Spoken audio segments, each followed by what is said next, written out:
오늘 들을 영분별 이야기의 말씀은요, 물질을 요구하거나 헌금을 요구하는 교회에 갔을 때, 헌금을 요구받았을 때 어떻게 행동해야 되는지, 이건 제 생각에 전적으로 옳다는 건 아니에요. 다 상황마다, 사람마다, 상황마다 틀리기 때문에 제가 하는 말이 일반적으로 다 옳다라는 건 아니고, 이제 특정 환경과 상황에서 제가 나름대로 이런, 그러니까 헌금을 강요하거나 물질을 신기를 원하는 교회에 갔을 때 어떻게 행동해야 되나를 이제 제 관점에 한해서만 말씀드리고자 합니다.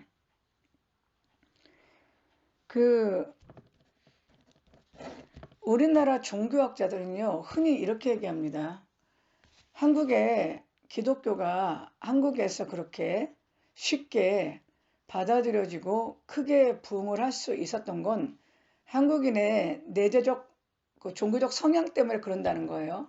그럼 뭐가 그런데요? 그러면은 일단 유교적인 성향이 있기 때문에, 유교에서는 군신유의, 장유유서, 충효 개념이 있잖아요. 문제는 뭐냐면, 무슨 얘기냐면 인간 세계에 계급 구조가 있다. 어느 공동체에든 계급이 존재하고 서열이 있다. 그것이 교회 안에서도 목사, 장로, 권사, 집사 이런 서열의 구조로 존재하는데, 그것이 기독교적 서열 구조가 아니라 유교적 서열 구조로 존재해서 어디라고 함부로 성도가 목사한테, 어디라고 집사가 장로와 권사한테, 이런 개념이 있는 게 한국인 안에 내재되어 있는 그 유교적 성격 때문에 그런다는 거고요. 그 다음에 또 한국인 안에 내재된 그 유교적 성향이 기독교 안에 있는 것들이 이제 교회를 자기 집 대가족의 개념으로 생각합니다. 대가족의 개념으로 생각을 해갖고 정말 충성봉사를 하는 게 하나님한테 잘하려는 진실한 마음도 있지만, 교회를 내 집이라고 생각하기 때문에 더 열심히 하고, 목사님을 정말로 그 집의 가부장으로 생각하고, 모든 그 교회 가족들이 한 대가족의 일원이라는 관념이 많이 있기 때문에 그 개교회가 아주 끈끈한 단합과 결속이 되는 게 한국인의 유교적 성향이 있기 때문에 그런다는 거죠. 그래서 만약에 그 공동체를 떠나면 똑같은 기독교인이 A교회를 다니다 B교회를 다닐 수도 있잖아요. 그런데 이제 A교회 다니다가 그만두고 B교회 다니면 그때부터 그 교회는 기독교인이 아니라 왼수가 되는 거죠. 그렇지 않습니까? 그리고 또 동시에 기독교 안에는 무속적인 성향이 한국인의 기독교인들에게는 그런 무속적 성향의 종교성이 남아있기 때문에 기독교의 강력한 부흥적인 그런 집회나 기도라든지 이런 열심을 내는 신앙 형태가 무속적 성향의 종교적 성향이 기독교 신자들 안에도 남아있기 때문에 얘기합니다. 근데 그거는 이제 무속적 성향은 아니지. 솔직히 말하면 인간의 본성이죠. 한국인의 심성, 한국인의 국민성이지. 그걸 왜 무속적이라는지 모르겠어요. 무속이 뭐 해요? 무속하고 기독교의 부흥회라든지 기독교의 영적 열정은 많이 달라요. 자꾸 그냥 이렇게 생각해요. 사람들은요, 누가 이거 콩이야 그러면 그냥 앞뒤 없이 다 콩이라고 그냥 믿어버려요. 콩이 아닐 수도 있거든. 그런 생각을 안 한다는 거야. 왜 무속적이야? 무속적하고 한국 기독교 부흥회는 완전히 틀려요. 어느 게 더 난장판일까? 무속과 한국 부흥회가, 한국 기독교 부흥회가 더 난장판이고 수준이 없죠. 내가 너무 지나친가요? 일단 그렇다고 치고요. 그런데요, 이제 이런 어떤 종교적인 이제 유사성이 있기 때문에 기독교가 크게 한국에 자리 잡을 수 있게 됐다는 거는 참 맞는 얘기인데요. 이제 또 비슷한 유사성이 하나 있어요. 뭐냐면요, 어떤 사람이 질고나 고통의 문제를 가지면요, 아주 답답하니까 무당을 찾아갑니다. 그럼 무당을 찾아가면요, 베개 무당이 베개 손님한테 하는 소리가, 당신 신기가 있는데, 원래 이게 무당돼야 될 팔자인데 무당이 안 되고 부처님 자녀인데 부처님 열심히 안 모시니까 이런 풍파 같다고 얘기를 합니다. 그러면 내가 어떻게 해야지 이런 풍파에서 벗어날 수 있어요? 부처님 잘 모시고 신기가 있으니까 구슬해서 풀든지 아니면 내린 구슬 해. 그래서 당신 무당돼야지 이거 잘 살 수 있어. 이렇게 얘기해가지고 그 중에 상당수를 무당이 되게 만들죠. 그러면 이제 무당이 되면 어떻게 되냐면 요 무당이 되게 하라고 됐던 요 무당 밑에 소속이 돼요.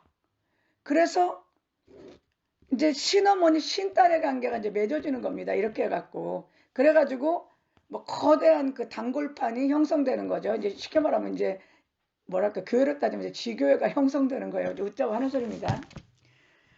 근데 무당만 찾아가면은 원래 그 부처님의 딸인데 부처님한테 충성 안 하고 다른 종교 믿어서 이 지경이고, 또 어떤 무당은 신기가 있어서 원래 무당대팔자인데 자꾸 그 신기를 풀어내지 못하니까 이렇게 어려움이 왔다고 얘기를 하죠. 이게 무슨 얘기입니까? 자기들도 모르고 배우고 하는 헛소리입니다. 영적 원리 알으면 이게 다 헛소리예요. 그죠? 하여튼 그랬다고 쳐요. 그래서 오는 손님마다 부처님 잘못이든지 아니면 신기를 풀어내기 위해서는 구슬하든지 아니면은 아예 무당이 되라고 얘기를 합니다. 그래갖고 그럼 무당이 되려면 어떻게 해야 돼요? 내 밑에서 학습하고 공부해서 내린금 받아가지고 나의 신딸 돼가지고선 내 밑에서 해갖고 나중에 독립해. 이게 이제 그들의 패턴이거든요. 그런데 재밌는 건요. 이제 기독교 신자가요. 어릴 때부터 계속해서 뭐가 되는 일이 없어. 결혼해도 되는 일이 없고 풍파가 끊이질 않아갖고 이제 교회를 다니다 보면 말씀 위주로 하는 목사님들은요. 아유 집사님 하나님 의지하고 기도하세요. 이러면 갈급함이 안 풀리니까 이제 불로불로 하는 교회를 가요. 불로불로 하는 교회의 특징은 뭐냐면요. 목사님이 안수기도 하고 능력 받으라고 하면서 동시에 예언을 주로 합니다. 그러면 특징이 그런 사역하는 데 가서 예언을 받으면요. 목사님이 예언을 하든 거기 사역자가 예언을 하든요. 풍파만 갖고 와서 예언 받으면 다 목사라고 해요. 주의 종인데 당신의 신학 안에서 하나님이 치시는 거라고 계속 이렇게 말 안 들으면 목숨까지 거둬간다고 협박합니다. 그래갖고 에휴 그러면서 심지어는 어떤 사역자는 뭐라고 얘기하냐면 당신 팔자 폈어. 아줌마에서 목사 되면 얼마나 팔자가 핀 거야? 신학하세요. 그래요. 그런 목사님들도 있어요. 그러면 이 진짜 집사기도 하고 권사기도 하고 장로였기도 한 이 아저씨 아줌마들이 정말 깝깝한 인생 해소하고 진짜 하나님의 사명주냐고 그렇게 예언한 교회가 꼭 하는 게 뭐냐면 부설 신학교를 하잖아. 거기 신학을 등록해서 거기 교단의 목사들이 됩니다. 이해가 되시죠? 그러면 왜 무당과 여기 신학교를 개설한 목사는 이렇게 오는 손님마다 무당되고 목사되라고 했을까? 딱 하나예요. 하나님 뜻도 없고 거기 신의 뜻도 없어. 말도 안 되는 자기들의 그 말도 안 되는 그 어줍지도 않은 영적 지식을 갖고 수많은 사람을 신의 이름을 빙자해서 자기 수하의 종교 세력을 구축하기 위한 자기의 종교적 야욕이었고 거기에 수많은 영혼들이 고통을 가지고 하나님 앞에 나갔지만 그 목사님에 의해 종교적 야욕의 희생물이 돼서 자기가 하나님이 택하지도 않은 목사가 되거나 할아버지가 택하지도 않은 무당이 되는 경우가 너무 많이 있다는 겁니다. 그래서 결국 이들 종교 리더라고 하는 자들이 신의 이름을 빙자한 신의 제자의 선택, 왜 자기들이 선택을 해? 신이 선택해야지. 그로 인해서 얼마나 많은 사람들이 오늘날에도 희생되고 있는지 몰라요. 그런데요. 이와 유사한 현상은요. 기독교 일부 교회에서요. 쉽게 말하면 이제 일부 교회죠. 전부 교회가 아니죠. 일부 교회 특히 이제 여자 목사님들 중에 은사 좀 있고 소위 말하는 그 카리스마가 넘치는 분들이 계세요. 그런 분들이 기도원 원장 하면서 원장 목사님일 수도 있고 또 요즘에는 기도원이라고 하기 뭐하니까 또 영성원이라고도 하죠. 그러면서 이제 교회를 하는데요. 그런 교회들의 특징의 백의 백이 헌금을 요구한다는 겁니다. 물질을 요구한다는 거예요. 그런데 무당집을 가면 백의 백이 뭐라 그러죠? 이 신바람이 짚인 걸 잡아야 되니 구태야 된다 그러죠. 그런데 영성한다는 교회를 가면 백의 백이요. 당신이 이 문제를 해결하려면 하나님 앞에 물질을 바쳐봐야 된다. 하나님께 물질, 당신이 하나님께 뭘 받으려면 당신도 하나님께 드린 게 있어야 받을 거 아니냐. 물질을 좀 심어야 된다고 얘기합니다. 때로는 당신이 이렇게 물질이 어려운 건 물질을 하나님 앞에 너무 인색했기 때문에 그런다고 하면서 물질을 강요하기도 하고요. 그리고 또 하나는 하나님은 심는 대로 거두고 후히 주시고 뭐 눌러서 주고 베푸는 자에게 후히 주고 뭐 대로 흔들어서 주는 하나님이니까 하나님께 물질을 심어보면 하나님이 배로 물질 축복을 줄 거다. 그리고 참 마침 잘 왔다. 우리 교회가 지금 성전 건축을 하려는데 하나님이 하나님의 성전 건축을 가장 축복하는데 이때 와서 하나님께 물질 심으면 축복이 배가 된다고 얘기합니다.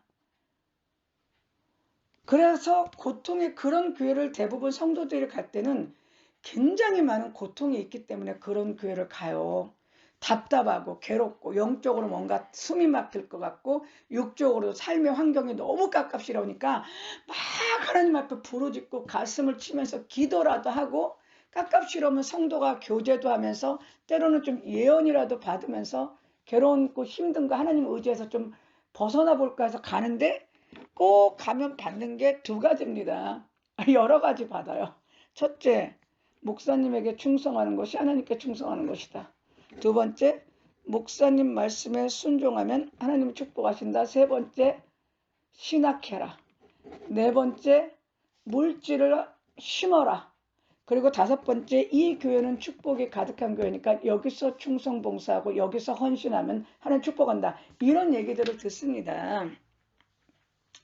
그러면요, 심지어는요, 요즘에는 이제 이런 거는 좀 약간 조금 이게 이제는 사람들이 많이 알아갖고 이런 교회는 좀 기피하고 이런 목회자들은 그 배관시 하니까 요즘에는 어떻게 얘기했냐면 재정의 축복을 받으려면 해가지고 어디서 듣도 보도 못한 그 돈 버는 법을 재정 강의라고 갖고 들어와갖고 돈 버는 법을 가르치는데요. 마치 돈 버는 법을 어떻게 가르치냐면 성경의 몇몇 가지를 가지고 돈 잘 버는 법을 가르치는 것이 오늘날에 하나님께 물질 축복을 받는 법 그리고 재정의 부여를 얻는 법을 이렇게 얘기하고 있어요. 심지어는 그래서 어떤 외국 여자 목사는요. 그 하나님께 11조나 물질을 잘 드리는 게 사도적 행위라고까지 얘기하는 게 하는 목사도 있어요. 그러니까는 이제 한마디로 이제 아무 말이나 다 짓거리면 그냥 다 되는 거죠. 아니 하나님께 11조와 물질을 잘 바치는 게 왜 사도적이야? 그 사도의 개념도 없는 사람이죠. 그럴 때는 성도들은 그 여자 목사한테 물어봐야 돼요. 사도적인 건 뭐고 물질을 바치는 거하고 사도적하고 무슨 상관이 있어요? 이렇게 물어봐야 되는데 아무도 묻지 않고 그 여자 목사가 두 손 들고 아멘하면 두 손 들고 아멘하고 물질 축복 임할지어다 받을지어다 그러면 아멘합니다. 아무 생각이 없어요. 종교의 맹점이 뭡니까? 청맹간이. 그냥 바보가 되는 어떤 종교적 신념을 강요함으로 말미암아 모든 이성과 지성을 마비시키고 자기 생각이 없게 만들면서 종교 지도자가 원하는 대로 행동하게 만드는 것이 종교의 맹점입니다. 네?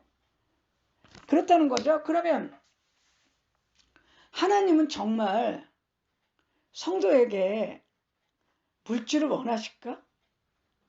하나님은 정말 성도가 물질을 바치면 물질이 어려웠던 성도가 하나님한테 인색하지 않으려고 물질을 바치니까 네가 나한테 부요하게 행동하는구나. 인색하지 않구나. 내가 너한테 500만 원 받았으니까 5억으로 돌려줄게 하시는 하나님일까요? 성도가 헌금을 드렸다 그래서 너는 나한테 왜 그렇게 인색해? 라고 하신 하나님일까요? 아니면 하나님은요 내가 풍성하게 들으면 너무 좋아서 후히 주고 대로 흔들어서 주는 그런 하나님일까요? 괜찮습니까? 그리고요 하나님은요 내가 가난한데 내가 물질을 심으면 그 심은 물질 때문에 하나님은 나에게 부여를 주시는 분일까요? 아니면 목사님에게 충성하고 목사님 옷 같은 거 좋은 거 해드리고 부흥 강사님들 오실 때마다 소고기로 대접하고 그리고 교회 지을 때 정말 교회에 큰 돈 헌금하면 하나님이 정말 묻고 따블로 축복하시는 하나님일까요? 괜찮습니까? 어떻게 생각하세요? 어떤 하나님, 그러니까 권사님이 생각하는 하나님은 이 얘기와 상관없이 어떤 하나님이세요? 권사님이 여지까지 신앙생활하면서 생각해 오셨던 하나님은 어떤 분이세요? 방송 탈까봐 말 못하겠어요. 그러면요, 각자가 자기 하나님을 생각해 보면 돼요. 나의 하나님은 어떨까? 나의 하나님은 정말 나한테 물질을 요구하시는 분일까? 아니면 내가 물질을 심으면 정말 기특하다고 나한테 돈을 많이 돌려주실 하나님일까? 하나님은요, 창조주고 절대자고 유일하신 분이에요. 그리고 하나님은 영이기 때문에 세상에 돈이 필요하지가 않아. 네? 네? 그리고요, 돈이라는 것은요, 돈이라는 것은 복이라는 것이 구체적으로 내 주머니에 들어온 게 돈입니다. 그러니까 물질의 복이라는 것이, 추상적인 물질의 복이라는 것이 구체적으로 형상이 돼서 내 주머니에 들어온 게 돈이거든요. 그러면 구체적이지 않고 추상적인 물질의 복이 나한테 오는 것은요, 영들의 힘에 의해서 어떤 영들이 그 물질의 복이라는 것을 인간에게 구체화시켜주면은요, 돈으로도 들어올 수 있고 재물로도 들어올 수 있어요. 그러면 만물의 주인이신 하나님이 그 물질이 하나님이 역사하는 대로 움직여질 수 있는데 뭐 때문에 인간의 돈이 그렇게 필요할까요? 하나님이. 그렇지 않습니까? 그렇게 따지면 하나님이 인간을 구원하실 때 예수님을 뭐하러 목숨을 희생시키고 십자가에 피를 흘리게 하죠? 예수님으로 하여금 하늘에서 축사했더니 보리떡 2개와 물고기 5마리가, 아니 보리떡 몇 개죠? 보리떡하고 물고기가 떨어졌다면서 그렇게 해서 먹여주지 뭐하러 십자가에서 피 흘려갖고 대속을 하냐고요. 그리고 뭐하러 예수님의 12 제자들은 하나같이 사도 요한 빼놓고 다 순교했잖아. 뭐하러 그렇게 피 흘리고 죽었죠? 하나님이 사람들에게 원하시는 것은요, 죄사함을 얻기를 원하시고요. 그래서 예수님을 믿고 죄사함을 얻고 하나님이 원하시는 것은 그 후에 성령의 인도하심 따라 성도가 하나님의 뜻을 따르고 선한 삶을 살아가는 것을 하나님이 가장 원하시죠. 그렇게 살아갈 때 복의 근원이시고 복이신 하나님이 주시는 복이 구체화될 때 어떤 사람에게는 영적 복이, 어떤 사람에게는 물질이, 어떤 사람에게는 자손의 복이, 어떤 사람에게는 건강의 복이 가는 거예요. 그런데 복의 근원이신 하나님에게 돈을 들여서 하나님께 돈을 더 받아내자는 이런 발상이 도대체 누구 머리에서 나온 겁니까? 이 자체가 얼마나 마귀적이냐고요. 이해가 되십니까? 네? 이 자체가 얼마나 마귀적이냐고요. 그러면 물질을 강요하고 하나님한테 물질을 심으면 물질이 오고 하나님한테 그러니까 물질을 심어야 되니까 목사님한테 잘하고 목사님 뭐 해드리고 그리고 교회 건축할 때 물질 심고 때마다 일마다 교회를 위해서 하나님의 일은 곧 가시적인 교회에 잘하는 게 하나님의 일이니까 그저 교회 충성 봉사해서 물질로도 봉사하고 몸으로도 봉사하라 이 얘기가 무슨 얘기입니까? 소위 말하는 종교의 영의 영적 물적 노예가 되라는 얘기하고 똑같은 얘기입니다. 하나님이 아니라 그 교회를 장악한 조종의 영, 조종의 영이 얻고 싶을 때는 어떤 때는 물질, 조종의 영이 어떤 때는 사람들의 노동력, 조종의 영이 어떤 때는 사람들의 정신을 얻고 싶을 때 그 하나님의 이름으로 빙자된 수많은 종교적 요구들을 가지고 종교의 영이 역사하는데 그것을 하나님으로 얘기를 한단 말이에요. 목사님들이. 그러니까 성도들은 그것이 목사님이 하는 얘기고 하나님의 이름으로 빙자되니까 그 거짓 종교의 영이 원하는 물질, 헌신, 그리고 정신적인 노력들, 어떤 달란트의 헌신을 그냥 하게 돼갖고 그 종교에 무거운 짐을 지는 것이 이 영적 현상의 현실이라는 겁니다.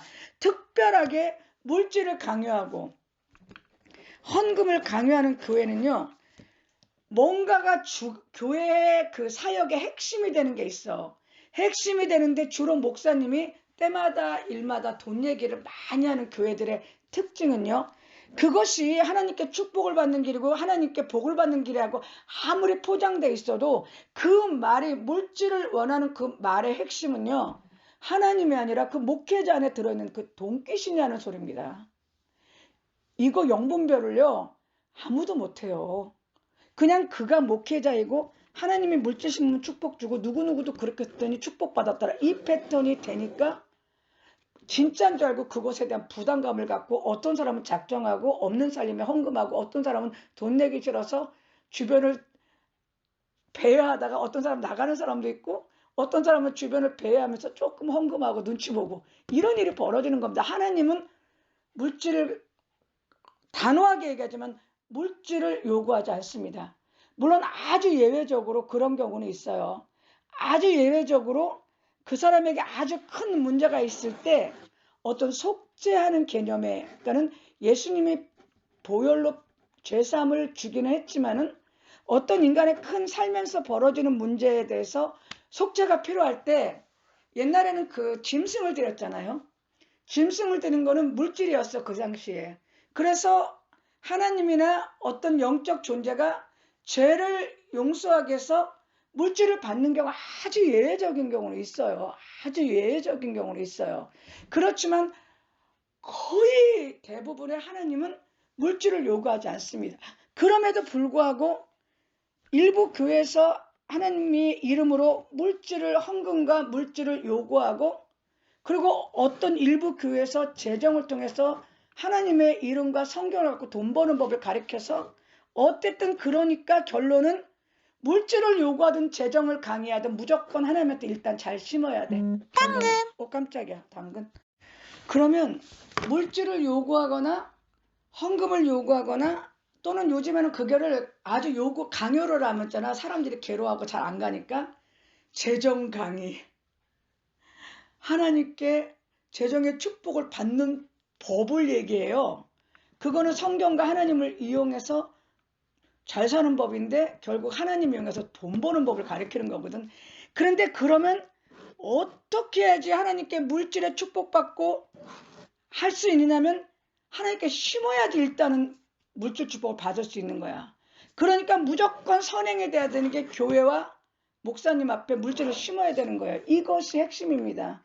그러면 이거는 하나님이 한 것이 아니라 그 목사 안에 역사하는, 좀 이런 말하면 좀 지나친 얘기 같지만 목사님들이 다 그렇다는 건 아니에요. 대부분의 목사님들은 정말 잘하시는데 내가 말하는 건 아주 극소수의 일부 목사님들을 얘기하는 겁니다.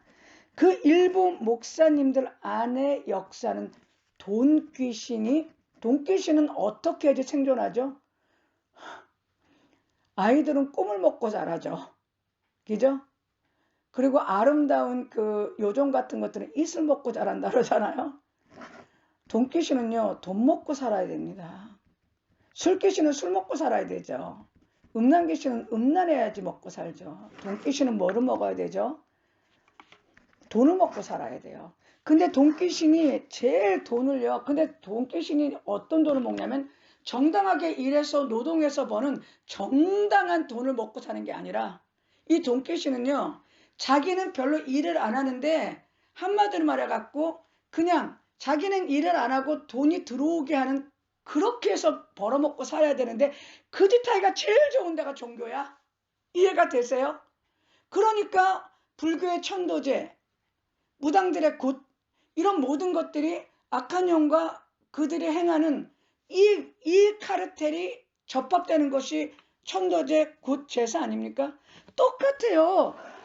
돈귀신이 가장 편하게 돈을 먹고 살 수 있는 것이 종교라고 얘기하면 기독교 안에도 누구를 이용해서 가장 돈을 잘 먹고 살겠어? 누구라도 순종한다는 목사님을 이용해야지 돈귀신이 돈을 잘 먹고 살 거 아닙니까? 이해가 되십니까? 네?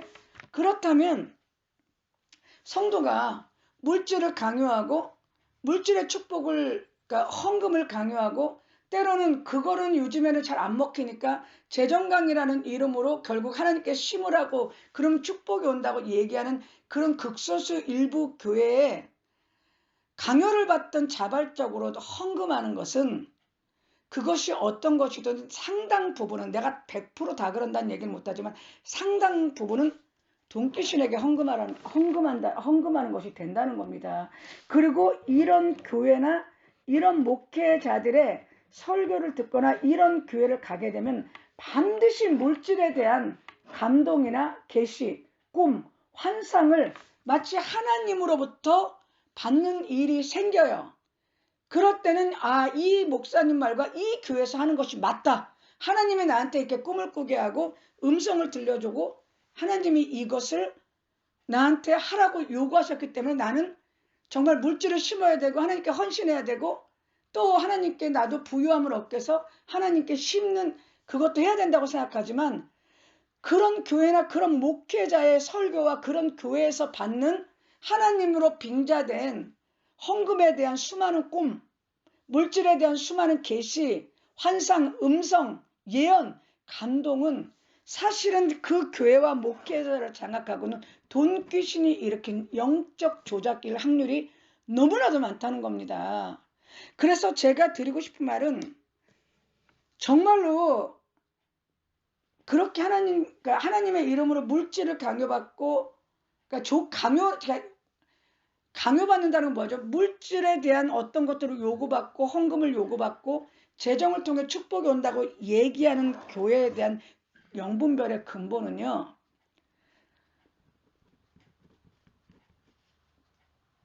그러니까 좋게 말하면 만몬이고 좀 심하게 말하면 돈 귀신에 의해서 장악된 목회자와 교회에서 돈 귀신의 생존을 위해서 성도의 주머니를 터는, 하나님은 절대 그렇지 않다라고 단호하게 얘기할 수 있습니다.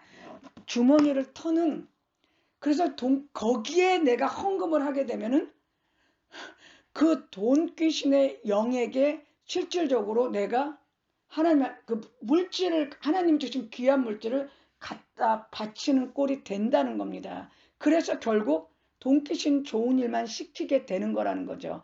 그리고 설령 그것을 통해서 간증이 몇 가지가 있어. 누구누구는 이랬더니 정말 물질이 쏟아졌다. 그거는 하나님이 주신 게 아니라 이 돈귀신이 영적 조작을 수없이 하면서 특정인들에게도 실질적으로 물질 축복을 줌으로 말미암아 그것을 믿게 만들고 합리화시키고 정당화시키는 영적 조작과 영적 현상일 뿐이라는 겁니다. 따라서 하나님의 교회와 목사는 물질도 얘기할 거 없고 헌금도 얘기할 거 없고, 그리고 재정에 대해서 얘기할 거 없고, 오직 하나님이 어떤 분인지, 예수님이 어떤 분인지, 성령의 사역이 어떤 것인지, 교회는 어떤 곳인지, 성도는 어떻게 하나님을 믿고 이 땅에서 바르게 살아가야 될지 그것만 가르치면 되고요. 교회 유지를 위한 최소한의 헌금만 받아서 빛과 소금의 역할을 하면 되는 겁니다. 그런데 그런 거는 전혀 없이 눈만 뜨면 돈 타령을 하고, 그냥 돈 타령을 그냥은 못하잖아. 다양한 이론과 다양한 간증으로 그럴듯하게 하잖아. 그런 교회가 있고 그런 목회자를 만나서 수없이 많은 어떤 영적 감동과 어떤 그 물질에 대한 것이 합리화되는 영적 현상을 체험한다면, 이거는 그때 그 유튜브에서 성령 능력 기도 원장이 얘기했어. 돈귀신이 일으키는 영적 조작이래 하고 단호하게 헌금을 하지 말고, 차라리 그 돈 있으면 가족들하고 그동안 못 먹었던 한우라도 안심이라도 한 근 끊어서 집안 식구들하고 고기 구워서 재밌게 웃으면서 재밌게 콜라 한 잔 따로 놓고 재밌게 먹고 지내시고, 그럴 시간에 그렇게 콜라라도 안심이라도 구워 먹으면서 가족들하고 어떻게 내가 이 땅에서 선한 삶을 살고 정직하게 거짓 없이 하나님 자녀답게 살아갈 수 있을까? 그런 얘기를 하면서 하나님께 감사기도 올리는 게 훨씬 더 영적으로 부유한 길입니다. 그리고 정말 하나님께 복 받는 길은요, 딱 하나예요. 물질 심어서 하나님께 복 받는 거가 아니라, 이건 무당, 이거는 있잖아, 무당도 이런 짓은 안 해요. 무당도 어디서 물질 심으라는 얘기, 무당도 안 하는 얘기든, 그러니까 괜히 기독교 일부 잘못된 목사 때는 무당 욕을 먹어. 꼭 비교를 당해. 내가 볼 때는 그 무당들은 자기 일에 충실해, 나름대로. 이렇게까지는 안 해. 근데 제일 이상한 게 우리나라 한국교회 일부 목사들이야. 아니, 여기 지금 고등 종교잖아. 이거는요, 그냥 신흥 사입이 이상한 종파들의 교주들이 하는 짓을 일부 목사들이 한다니까. 여기 고등 종교잖아. 정말 하나님께 복받고 축복받으려면요, 하나님의 뜻대로 살려고 애를 쓰고 회개하고 예수님의 사역과 성령의 인도하심 따라서 하나님의 뜻과 하나님의 자녀답게 사는 삶을 온전하게 살아가는 것, 그리고 하나님이 원하시는 삶대로 온전하게 살아가는 거예요. 근데 하나님이 원하시는 게 물질이란다? 그럼 또 할 말 없잖아. 단호하게 해야지. 아니라더라. 아니라더라. 그냥 하나님의 뜻, 그리고 내가 이 땅에서 뭐예요? 하나님을 사랑하고 이웃을 사랑하고 나와 내 가족을 사랑하면서 가장 인간답게 살아가는, 거기 굉장히 나오잖아. 기독교는 계시의 종교야. 하나님의 언약과 역사적으로 행하심을 믿는 종교이면서 동시에 도덕적인 종교예요. 하나님의 율법은 인간이 가장 인간답게 살려는 도덕률을 얘기하고 있는 거고요. 신의 역사적인 사건을 믿고 그 신의 행하심과 언약을 믿고 인간이 가장 도덕적으로 살면서도 그 성령이 주시는, 내가 지금 생존하고 있는 이 자리에서 삶에서 성령이 나를 바꿔주시는, 그러니까 놀라운 영적 체험이라는 게 정신 나가가지고 해롱되고 말이야, 기름 부었다고 술 취한 듯이 비틀거려 넘어졌고 드러나는 게 아니라, 성령이, 내가 지금 눈 뜨고 번듯하게 이성이 살아있는 이 상태에서 성령이 나를 하나님의 자녀로 바꿔주시는 그 은밀한 신비적인 거를 기뻐하고 감사하면서 오늘 하루를 우리 삶에 들어오시는 역사적인 하나님의 언약의 행위와, 그리고 하나님이 요구하시는 도덕적 삶, 그리고 하나님의 자녀에 합당한 삶, 그리고 내 인생을 영을 거듭나고 성화되게 만드는 성령의 놀라우시는, 바람이 임의로 불면 어디로 와서 어디로 간지 모르지만 성령으로 난 자가 그러한 길로 인도하는 그 놀라운, 그러나 전혀 뭘 느낄 수 없는 그 놀라운 신비한 그 성령의 신비주의적 역사, 그거를 체험하고 살면 되는 거예요. 그런데 맨날 돈 타령하는 그곳은 어디라는 겁니까? 무슨 얘기입니까? 헌금하지 말라는 얘기입니다. 그래서 쓸데없이 그런 데다 헌금하지 말고 진짜 차라리 그런 데다가, 물론 다 그렇다는 건 아니에요. 오해는 하지 마세요. 그런 잘못된 돈 귀신에 장악된 교회와 목회자에게 물질을 하는 것보다는 차라리 가난한 이웃에 이렇게 이웃 돕기 성금하는 거 훨씬 하나님 앞에는 더 낫습니다. 그 바른 분별이 없어갖고, 그러니까 아주 그냥 문제가 참 많지 않습니까? 그러니까 막 종교를 믿어갖고 자유함을 누리고 평화를 좀 이렇게 위로를 받고 이래야 되는데, 종교를 믿어갖고 무당 쫓아다니면서 구순 안 하는데 그냥 교회 와서 굿보다 더한 정신적 종교적 굿판을 벌이는 게 오늘날 일부 교회에서 일어나고 일부 교회에서 성도들이 쥐고 있는 종교적 짐입니다. 이거를 벗어나게 해줘야 돼요. 네, 여기까지 말씀을 마치겠습니다.